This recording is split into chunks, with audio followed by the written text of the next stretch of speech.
کہ وصال سے کچھ عرصہ پہلے نا آپ نے ایک قاصد بھیجا روم کے بادشاہ کے پاس، وہ گیا تو وہاں اس نے ایک عجیب منظر دیکھا کہ وہاں ایک حافظ قرآن نابینا آدمی قید ہے، اس کی آنکھیں موجود نہیں ہیں اور وہ چکی چلاتا ہے، آٹا پیستا ہے۔ اس قاصد نے اسے پوچھا تو یہاں کب سے ہے اور یہ تیرے ساتھ معاملہ کیسے ہوا؟ تو وہ کہنے لگا مجھے انہوں نے گرفتار کر لیا، پھر مجھے کہنے لگے عیسائی ہو جا، میں نے انکار کیا تو انہوں نے میری آنکھیں نکال دی۔ اب میں صبح شام یہ تھوڑا سا کام کرتا ہوں، چکی پیستا ہوں تو روٹی دے دیتے ہیں۔ وہ قاصد حضرت عمر بن عبدالعزیز کے پاس آیا اور آ کے کہا حضور ایک اس طرح کا مسلمان روم کے بادشاہ کے پاس قید ہے، ایک مسلمان کی تکلیف۔ حضرت عمر بن عبدالعزیز نے جب سنا تو رو پڑے، فرمایا وہ قید ہے اور وہاں قید ہے اور ہم یہاں آرام سے بیٹھے ہیں۔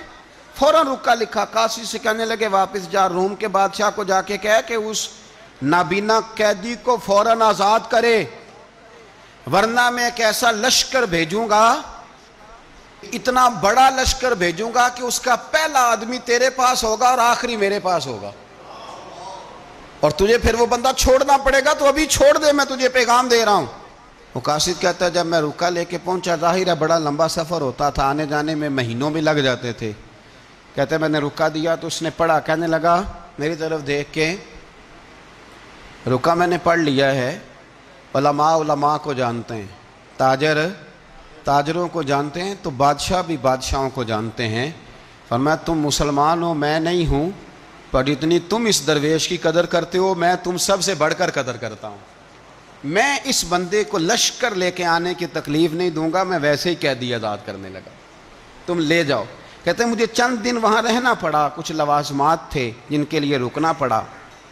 ایک دن میں شاہ روم کے دربار میں گیا تو وہ تخت سے نیچے اتر کے رو رہا تھا اور اس کی ہچکی بندھی تھی اور اس کے سینے سے آواز نکل رہی تھی۔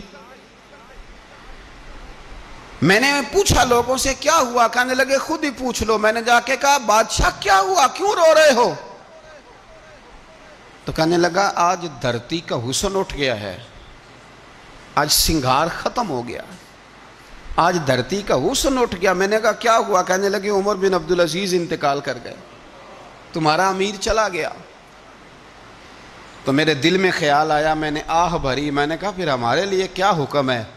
تو فرمانے لگے وہ چلتا پھرتا راہب تھا، لوگوں کے پاس کچھ نہیں ہوتا تو وہ فقیر ہوتے ہیں، پر اس کے قدموں میں تو خزانے تھے، پر وہ پھر بھی فقیر تھا۔